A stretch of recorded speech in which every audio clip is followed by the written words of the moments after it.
Most of us fail to realize that before the advent of football, boxing and the like, there have been several indigenous sports among Africans dating back to centuries. Some of these sports are fun to watch, while some are strictly for the brave heart. Here are 6 intriguing sports from Africa you have never seen before. Number 6. Savika.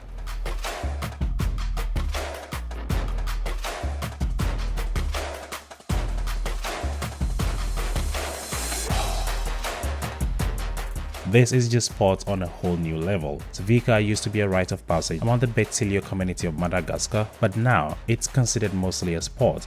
Bull is released from its cage and players try to mount it and hang on it for as long as possible. Since bulls are considered sacred among the Malagasy, they are surprisingly well treated. Once in the arena, the Miss Savika, who is the hero of the show, begins to excite the beast to the point of driving it mad. To protect himself, he has only his bare hands, his skills, and the cries of joy of the audience. The duel ends only when the beast is exhausted or when the man is seriously injured. No awards are actually given at the end of the day, just a crazy lot of respect.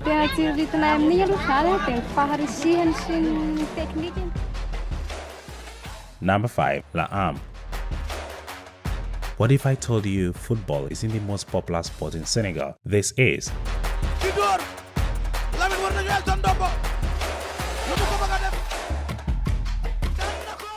A deceptively simple but yet difficult contest between two men dressed in loincloths and decked in many talismans. Whoever puts his opponent on the ground, whether on his back or stomach, is the winner. Laam is a folk wrestling traditionally performed by the Serer people, but now a national sport in Senegal.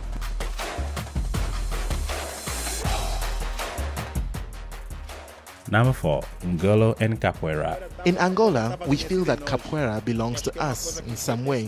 For example, there's a style of capoeira called Capoeira Angola, and our country is Angola.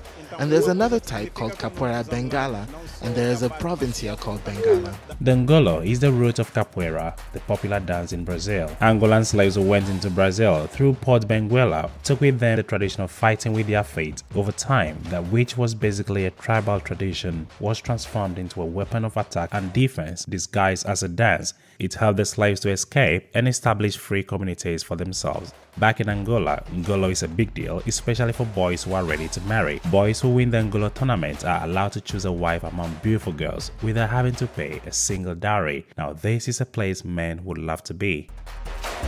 Number 3. Dambe boxing.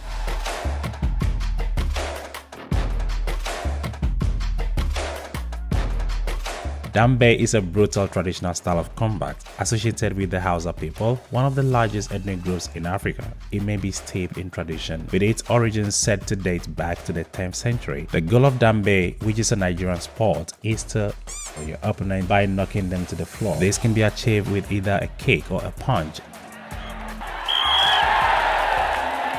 with fights lasting a maximum of 3 rounds. The fight only comes to an end when an opponent or an official calls for a stop or the opponent is killed. That is, should any part of his body hit the ground. The fighters bind their punching hand with a rope to make it as hard as possible. This is their primary weapon. The weaker hand is then used as a shield. I don't know about you, but this is nothing I would ever want to try. Number 2. Nguni.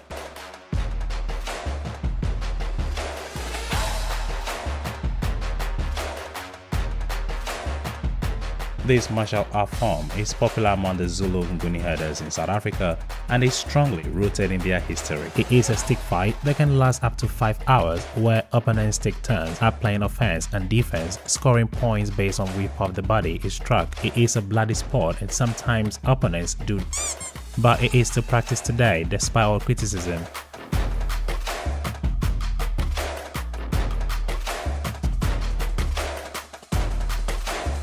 According to the Zulu, this encourages cultural expression and requires skill, discipline, and a firm physique. It is being banned in parts of South Africa, but you can still find it in certain parts of the country if you know where to look.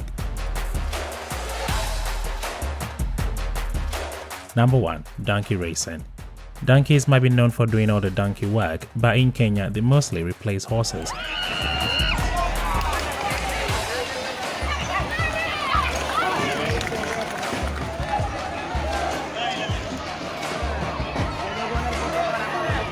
This is a popular sporting event that happens in Kenyan coastal town of Lamu. Donkeys to Lamu are a must. They must be protected, they must be looked after. Without donkeys, there's no life. The Swahili people of Lamu have a particular advantage as they use donkeys every day, making the race quite competitive. Since I bought this donkey for racing, he has been unbeaten. The sport is played by a rider who hops on the back of a donkey and nudges it to the finish line as fast as he can. As these animals are domesticated and used primarily as means of transportation, they have been adequately adapted for this African sport. Now, which of these sports is the most intriguing to you? Leave us a comment down there. Do share with a friend on Facebook, WhatsApp and Twitter. As usual, I'm your host Murphy, and I'll catch you in the next video. Stay safe. Peace.